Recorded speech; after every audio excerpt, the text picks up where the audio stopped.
সৈয়দপুরে দৈনিক যুগের আলো পত্রিকার ৩৪তম প্রতিষ্ঠাবার্ষিকী উদযাপন।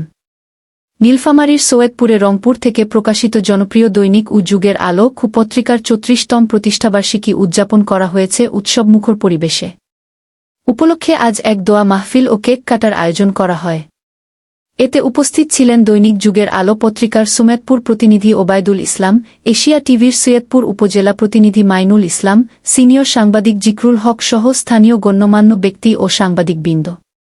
অনুষ্ঠানে বক্তারা বলেন, যুগের আলো দেশের গণমান উন্নয়নে এবং বস্তুনিষ্ঠ সংবাদ পরিবেশনে একটি নির্ভরযোগ্য মাধ্যম হিসেবে পরিচিত। থেকে এই যুগের আলো, যুগকে ঘিরে যে আলোর জন্ম দেওয়ার কথা এই সমাজে, সেই লক্ষ্যকে ঘিরেই যুগের আলো আজকে ৩৪ বছর ধরে প্রকাশিত হয়ে আসছে এবং এই রংপুর বিভাগ সহ গোটা উত্তরাঞ্চলে খবর নিখুঁতভাবে পরিবেশন করা হয় এই যুগের আলো। এই যুগের আলোর মধ্য দিয়ে এই উত্তরাঞ্চলের অবিরত মানুষের কথাবার্তা আমরা সারা বিশ্বকে জানাতে পারি। এই কারণে এই যুগের আলো তার পদযাত্রা দীর্ঘ ৩৪ বছর ধরে পাঠকের আস্থা অর্জন করে পত্রিকাটি আজ আরও পরিপূর্ণ হয়েছে। সবশেষে জাতির মঙ্গল কামনায় দোয়া অনুষ্ঠিত হয় এবং আগত অতিথিদের শুভেচ্ছা জানানো হয়।